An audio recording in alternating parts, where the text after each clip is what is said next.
So I want to focus in on that X date, Veronica, because economists are predicting that that X date, when the U.S. hits the debt ceiling and then would have to raise it or default, that could come earlier than folks had originally anticipated. There have been some talk that it would happen at the end of the summer or even into September. Now there are some estimates, and I spoke to one economist this morning, Veronica, who predicted that we could hit that debt ceiling X date sometime at the end of July. When that X date gets announced, could come as early as the end of next week, potentially. Separately from that, we got some new economic data earlier this morning. Q1 GDP missing the mark of expectations, according to the government, coming in at 1.1 GDP growth, which was down from the 2% estimates. And then when you look at the last 3 consecutive quarters, as the Fed's been trying to rein in inflation, GDP growth has slowed down, which has as a completely different issue.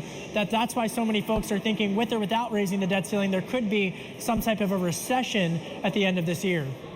What's really interesting in all of this, though, Kevin, is the definition of a recession is 2 quarters of contracting economy, and we have yet to see that.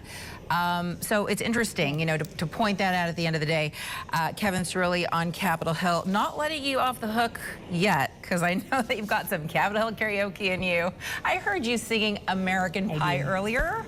Oh, my goodness. So first... I can't help it. Veronica, I don't mean... Veronica, listen, I just want to say I'm not good enough for Coachella, but you know, when there's a state dinner, and I know there's a lot of parties in Washington this week, Veronica, but you know, it's always the one you don't get invited to, right? But I will say, for Senator Chuck Schumer, he showed up in a suit. He didn't go black tie. You know some staffers must have gotten some emails today about where was the tux for the Senate Majority Leader. But no doubt an important showing of just how important that South Korea-United States alliance is, especially right now. Your invite got lost in the mail. You were actually invited to that state dinner, Kevin. I'll take your word for it. I'll take your word for it. I would have worn a tux, even though I don't like them. Yeah, thanks. Yeah. All right, so if a default actually happens here, the impact on your family could be significant. Interest rates could rise, the market could rattle your retirement plan. Government checks that you depend on could be put at risk. National political correspondent Joe St. George has been tracking all of this for us and explains what you need to know right now.